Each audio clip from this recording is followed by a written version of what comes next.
J'étais en congé sabbatique depuis 2 ans pour raisons personnelles. J'avais dû donner des documents justificatifs à mon employeur, ce que j'avais voulu éviter de faire. Comme tous les matins depuis 2 ans, je me lavais le visage et retournais dans ma chambre pour lire une autobiographie pendant 30 minutes sur des auteurs de métiers différents. C'était assurément devenu une routine. Après cela, je posais le bouquin sur le tiroir de la table de chevet et me levais du lit. Avant de refermer le tiroir, je remarquai une plaquette de médicaments presque vide et me dis que je devais prendre un rendez-vous pour renouveler mon ordonnance. Je me rendis dans la cuisine ouverte de mon petit studio de 50 mètres carrés et préparai le petit déjeuner. Tous mes amis me disaient de déménager, que mon salaire de policier pouvait me permettre d'avoir un bel appartement, mais je ne voulais pas vraiment quitter mon logement. Mais c'était que, pour un homme de 42 ans, cela craignait un peu, je le savais. Mais je ne pouvais pas me résoudre à partir, car j'aimais trop mes habitudes. J'entendis mon téléphone sonner. Il était encore dans la poche de mon manteau d'hiver, accroché à mon porte-manteau à l'entrée. J'allais le chercher, décrochai et retournai dans la petite cuisine ouverte pour préparer mon café. Paul, ça va? Ah, c'était Mathieu, mon principal partenaire quand je travaillais au bureau municipal de la police. Il voulait me raconter des potins, des dernières affaires en cours et surtout celle de Laurent, notre ancien camarade corrompu. Il a été jugé pour plusieurs affaires suspectes, mais je pense que c'est foutu pour lui. Et puis même, comment il a pu participer à une tentative de meurtre de cette fille en lui indiquant le chemin jusqu'à l'agresseur? T'y crois, toi? Jamais je n'aurais imaginé ça de lui. Mais c'est vraiment un connard. Je l'écoutais et, quand il eut fini d'insulter Laurent, je lui demandai comment allait l'équipe. Et toi, ça va? Tu ne nous donnes pas beaucoup de nouvelles. Je m'excusai, mentis en disant que j'étais occupé avec des choses personnelles à régler. On parla encore quelques minutes, je lui demandai de saluer tout le monde de ma part et on raccrocha. Peut-être devrais-je me rendre au bureau pour voir des collègues. Oui, un jour j'irai. Je lavai la vaisselle, m'habillai et me rendis au supermarché faire des courses pour ce soir car des amis proches allaient venir me rendre visite. J'achetai donc ce qu'il me fallait et me rendis à la caisse. Faisant la queue, je saluai Ren, un caissier avec qui j'avais un peu sympathisé il y a quelques mois. Un jeune homme plein d'énergie et qui parlait avec beaucoup de ses clients. Mais il ne put venir me voir car il était occupé à mettre en rayon des produits à une dizaine de mètres de la queue où j'attendais. Un autre caissier vint le voir et ils se mirent à discuter. Je détournai le regard et, tout à coup, je les entendis parler de quelqu'un. Je ne voulus pas y prêter attention, mais j'écoutais malgré moi. J'avais raconté une mésaventure à Rennes une fois, et maintenant, il le partageait avec son collègue. Sa dernière petite amie l'a plaqué le jour de la Saint-Valentin, répétait-il. C'est triste pour lui, mais il a dû agir comme un con, non? Eh bien, elle n'a pas voulu lui dire pourquoi. Je pense qu'il a fait quelque chose qu'il ne fallait pas. Il a dû agir comme un con, oui, comme tu le dis. Et il ne sait même pas ce qu'il a fait. Il doit en avoir honte. C'est vraiment un salaud, les gens comme lui. Je baissai la tête. Oui, j'avais sûrement mal agi, mais je n'avais jamais compris ce que j'avais fait de mal à Karen. Et tu crois qu'une autre femme voudra de lui? Je ne sais pas. Mais qui voudrait d'un fou de toute façon? À ces mots, je me retournai vers eux. Un fou? On m'appela à la caisse. Je ne pus entendre leur conversation plus longtemps. Je ne pouvais plus voir Ren de la caisse. Après avoir fini de payer mes courses, je voulais aller le voir et lui demander de s'expliquer, mais changer d'avis. Il ne savait rien de moi. Il n'avait pas à me juger. Je sortis du magasin un peu en colère. J'aimais bien Ren jusqu'à présent, mais il avait dépassé les bornes. Il n'avait pas à parler de ma vie privée à cet inconnu. « Oh, il regarde trop mal, lui !» Je relevai la tête. Une passante qui venait de passer à côté de moi avait dit ça. Est-ce que ma colère se voyait sur mon visage? J'essayai de me reprendre, détendis les traits de mon visage et rentrai vite m'isoler dans mon studio. Je posai les courses dans la cuisine, rangeai ce qui allait dans le frigo et m'assis devant la télévision éteinte. Pourquoi tant de personnes me jugeaient alors qu'ils ne connaissaient rien de moi? Je restai là, assis sans bouger, plongé dans mes pensées jusqu'à l'après-midi, où je décidai de commencer à préparer à dîner pour mes convives ce soir. Je lavai le poulet, le mis à mariner dans les épices, mis les légumes à égoutter et allai me reposer dans la chambre. Le temps passa alors que je lisais mon livre. Je me levai et me rendis dans la cuisine finir de préparer le dîner du soir. Quand il fut prêt, je m'habillai et me posai devant la télévision en attendant mes 4 amis. Les premiers invités sonnèrent à la porte, Nolan et sa femme Fève. Je les accueillis avec un sourire plus grand qu'eux. J'allais pouvoir me vider la tête en leur compagnie et penser à autre chose. Je les accompagnai dans le salon, leur offris à boire et commençai à discuter avec eux. 15 minutes plus tard, les retardataires arrivèrent en s'excusant. Il y avait eu du trafic sur le chemin. Je ne pouvais que leur pardonner car Nicole et Deva habitaient hors de la ville. Je les installai et la soirée commença avec des rires. Je discutais avec Nolan et Nicole, mes 2 amis que j'avais connus lors de mes formations pour être policier. L'un s'était spécialisé dans les affaires de drogue et l'autre était agent routier. Puis Nicole me demanda si on pouvait aller se promener dans les bois.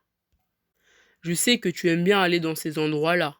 C'est vrai que je ne suis pas trop fan, mais je peux faire un effort pour toi. T'as vu, il veut bien t'accompagner pour une fois, fit Nolan. Oui, c'est vrai, c'est étrange, dis-je. Tu veux vraiment y aller? Bah, entendre le bois craquer sous mes pieds et voir des arbres partout, ça m'angoisse un peu, mais quel ami ne dépasserait pas ses limites pour faire plaisir à son pote? Il me donna un coup de coude. Je le remerciai et j'acceptai volontiers la proposition. Il me dit qu'il me communiquera le jour, car il était très occupé en ce moment. T'as intérêt à être dispo ce jour-là, hein? Sinon je risque de perdre mon courage et de ne plus vouloir venir. Je lui confirmai que je viendrais. Le temps passa et il était l'heure de manger. À table, le couple Fève et Nolan était le sujet de conversation. On les taquinait gentiment et comme on s'en doutait, Nolan se mit sur la défensive sans vraiment s'énerver. Fève riait aux éclats, prenant tout à la rigolade. À un moment de la soirée, je m'éclipsai pour aller aux toilettes. Je me lavai les mains dans la salle de bain et en profita pour me débarbouiller le visage. À quelques pas du salon, derrière le mur qui nous séparait, je les entendais parler des bois. « On a réussi de le convaincre de nous suivre, » fit Deva. « Mais il faudra absolument qu'il vienne, sinon tout tombe à l'eau. » Je m'arrêtai d'un coup. Mais de quoi parlait-il? « Vous êtes sûr de vouloir aller jusqu'au bout? » demanda Nicole. « Oui, cette fois-ci, il ne nous échappera pas, » déclara Nolan. « C'est à cause de lui qu'on a perdu un ami. Il aurait pu le sauver de la noyade, mais il ne l'a pas secouru. Je ne peux plus le voir en face. »« S'il découvre ce qu'on s'apprête à faire tous les 4, » commença Deva. « Non, il n'en saura rien, » coupa Nicole. « Tout se passera comme prévu. Il mourra de nos mains et Iris sera vengée. » J'eus un frisson. Il voulait m'emmener dans les bois pour me tuer. Il voulait se venger de la mort d'Iris. Pourtant, je leur avais dit qu'il était trop tard, que je ne pouvais pas le sauver et que je m'en voudrais toute ma vie. « Et s'il découvre notre plan ?» fit Deva. « Alors on le tuera avant ce jour-là, » fit Nolan d'un air sérieux. Je reculai d'un pas devant l'horreur de leurs propos. Mes propres amis organisaient mon meurtre. Qu'allais-je faire? J'essayais de me reprendre. Je secouai la tête et entrai dans le salon avec un faux sourire. Je fis semblant d'être normal, mais j'étais démolie de l'intérieur. Comment mes propres amis pouvaient me faire ça? Après la mort d'Iris, plus personne n'avait reparlé de lui. Je pensais que c'était pour ne pas me culpabiliser, alors qu'en fait, il préparait une vengeance silencieuse derrière mon dos. La soirée se finit vers 3 heures du matin. Les amoureux partirent et Deva aussi. Cette dernière ne parlait pas beaucoup, mais était très précieuse dans notre groupe d'amis. Je me retrouvai seule avec Nolan. Il était prévu qu'il reste dormir chez moi. Je regrettais à présent de le lui avoir proposé l'autre jour. Épuisée d'avoir fait semblant presque toute la soirée, je souhaitais une bonne nuit à mon ami et me réfugiais dans ma chambre. Je passais la nuit à me torturer l'esprit. Mes amis avaient prévu de me tuer. Ils allaient me tuer. Le lendemain, je me réveillais fatiguée. Je n'avais pas bien dormi. Je me brossai les dents, me couchai et me rendis au salon. Nolan était dans la cuisine et avait préparé le café. Il me parlait normalement et affichait un grand sourire. Comment pouvait-il se comporter ainsi alors qu'il me détestait en réalité? Depuis quand me mentaient-ils tous les trois? Depuis quand durait ce mensonge collectif? J'étais en colère contre eux. Ils auraient pu m'en parler, on aurait pu s'expliquer. Je me serais encore expliqué sur la mort d'Iris. Pourquoi en arriver là? Je décidai de faire semblant moi aussi. Si je leur montrais que je doutais d'eux, ils n'hésiteront pas à m'éliminer. Je devais faire l'idiot et trouver une solution pour parer leur plan. S'ils étaient venus à cette solution, c'est qu'ils avaient pris leur décision et qu'ils ne reviendraient pas dessus. J'avais compris désormais. Je ne savais pas comment ça allait se terminer, mais je le savais. C'était soit eux, soit moi. On parla hypocritement pendant qu'on buvait notre café. Nolan habitait loin de la ville et il voulait en profiter pour aller voir des connaissances. Il voulait que je l'accompagne à la gare de train. Il ne prendrait pas sa voiture car il voulait économiser de l'essence. Il alla se changer dans la salle de bain et j'allais faire de même dans ma chambre. Je m'habillai et me rendis devant mon placard. Je pris un escabeau, montai, ouvris le tiroir le plus haut et sortis une boîte cachée dans des livres. À l'intérieur, mon pistolet. Je le pris dans mes mains, regardai qu'il était bien chargé et le reposai dans la boîte et re-rangeai tout à sa place. On se rendit à la gare comme prévu. Je saluai Nolan quand son train arriva et le quittai pour retourner chez moi. J'allumai l'ordinateur et regardai des films pour oublier le projet collectif de mes amis. L'après-midi, je fis une sieste et mon téléphone vibra. C'était Nolan. Il dit qu'il allait rester dormir quelques jours chez ses amis, que je ne connaissais pas. Il s'en excusait. Cela ne me dérangea pas du tout. Je lui répondis et retournai dormir. Le lendemain, Nicole m'appela. On parla un moment, encore hypocritement, et il vint sur le sujet de la promenade dans les bois. Rendez-vous après-demain à midi dans les bois où tu as l'habitude d'aller. C'est bon pour toi? Je ne pourrai qu'à partir de cette heure, désolé. Non, c'est bon pour moi, c'est noté. On parla un peu, puis il raccrocha pour retourner travailler. Tout allait se jouer dans 2 jours et j'étais prêt. Pendant 2 jours, je me préparais psychologiquement à cette soi-disant balade. Le jour J arriva. Je me rendis en voiture au lieu du rendez-vous à l'entrée des bois. Je vis Nicole et Nolan de loin. Quand je les rejoignis, ils étaient comme d'habitude, bavards avec le sourire aux lèvres. Pourtant aujourd'hui n'était pas un jour banal. Je marchais dans les bois quand tout à coup Nicole me demanda de le suivre. Je ne posai pas de questions et acceptai en hochant la tête. Je le suivis en restant derrière eux, laissant 5 mètres de distance. On s'était enfoncé loin dans la forêt. Puis, alors qu'on arrivait à un endroit avec un gros arbre, ils s'arrêtèrent tous les deux d'un coup. C'était peut-être l'heure. Je sortis rapidement mon arme à feu de mon manteau et le pointai sur Nolan au moment où ils se retournèrent. Ils parurent choqués. Paul, bégaya Nolan. Qu'est-ce que tu fais avec cette arme? Je sais tout de votre plan. Vous avez prévu de me tuer, n'est-ce pas? Quoi? Demanda Nicole en criant. Non, mais qu'est-ce que tu racontes? Non, c'est pas du tout ça. Ne vous moquez pas de moi. J'ai tout entendu, dis-je en pointant le pistolet sur celui-ci. Non, non, mais qu'est-ce que tu dis, Paul? Je tirai d'un coup et la balle alla se loger dans la tête de Nicole, qui tomba à terre. Nolan recula d'un pas en arrière. Je pointai mon arme sur lui. Attends, fit Nolan en agitant ses mains devant lui. Je ne comprends pas ce qui t'arrive. Aujourd'hui, c'est... Oui, le jour où vous voulez vous venger de moi. Quoi? Non! Puis, je tirai le 2e coup. Il tomba à terre à son tour, une balle dans la poitrine. Je m'avançai jusqu'au corps et sentis leur pouls. Ils étaient morts. Je me levai et retournai sur mes pas en pleurant, en cachant larmes dans la poche de mon manteau. Quand j'arrivai chez moi, je me jetai dans le lit et jetai le pistolet sur le sol. J'étais dévastée. C'était tellement dur à vivre, leur trahison, leur plan, mon acte. Je ne quittais plus mon studio pendant 2 jours, je me nourrissais à peine. Le 3e jour, la police vint m'arrêter chez moi. Je savais qu'elle finirait par venir, mais peut-être pas aussitôt. On m'emmena au poste de police, m'enferma dans une cellule et on vint me chercher un jour après pour m'interroger dans une salle. On me montra 2 photos.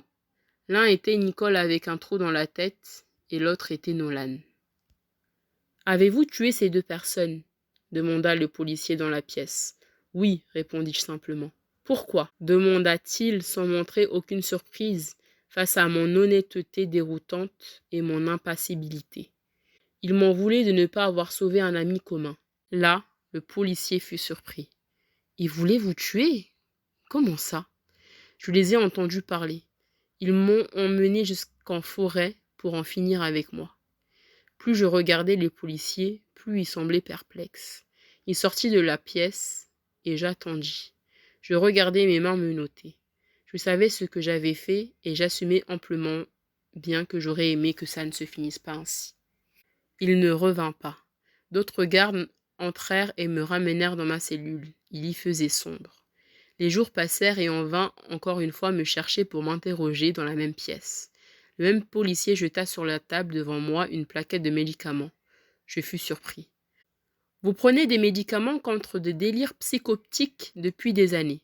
On a enquêté et parlé à votre psychiatre. » Mon secret avait été découvert. « Oui, pour des hallucinations, mais je prends mes médicaments tous les jours et je les ai vraiment entendus parler de mon meurtre.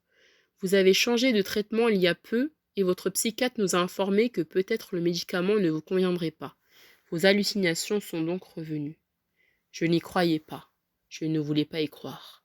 Non, il voulait vraiment se venger de la mort d'Iris. Il voulait... C'est vous qui vous en voulez. Voilà ce que je pense. Vous avez créé ces hallucinations de toutes pièces car vous regrettiez de ne pas avoir sauvé votre ami et vous pensiez que vos amis vous en tenaient encore pour responsable. Vous en avez fait une obsession et c'est comme ça que vous avez entendu tous ces mensonges. Vous les avez tués alors qu'ils n'avaient aucune intention de vous faire du mal. Je couvrais mes oreilles. Je ne voulais plus rien entendre. « C'est l'un de vos amis qui vous a signalé, » fit le policier en soufflant. « Elle s'appelle Sirène. Elle vous a vu abattre ces 2 hommes. Elle était cachée derrière un arbre et elle a tout vu, tout entendu. » Sirène était là ? Je ne comprenais pas pourquoi elle avait été présente. « Il vous préparait une jolie fête d'anniversaire. » J'étais abasourdi. La forêt était le début du cursus. Ils étaient 6 à vous attendre là-bas et ils devaient vous emmener dans vos endroits préférés et le dernier endroit devait être une salle de fête que ces 2 hommes avaient réservée. Ils avaient tout prévu et vous les avez abattus en croyant à vos hallucinations. Non, je ne voulais pas y croire, c'était faux. Une fête d'anniversaire, répétai-je. C'est impossible, je les ai entendus y parler. Ils parlaient de me tuer. Je baissai la tête. Je les ai tués alors qu'ils préparaient mon anniversaire. Mais qu'est-ce que j'ai fait ? Mais qu'est-ce que j'ai foutu ? C'est ces voix dans ma tête qui ont tout orchestré. Tout avait l'air tellement vrai, c'était bien leur voix que j'entendais. Comment ai-je pu savoir que tout était faux ? Alors, je suis vraiment fou. Complètement fou. Les larmes me montèrent aux yeux. Qu'avais-je fait ? Comment pourrais-je vivre avec cette conscience ? Le policier ne dit plus rien. Il resta quelques minutes et alla vers la porte de sortie pour parler aux gardes à l'extérieur. « Tuez-le discrètement dans sa cellule, l'entendis-je dire. Il a tué ses propres amis en croyant à ses hallucinations.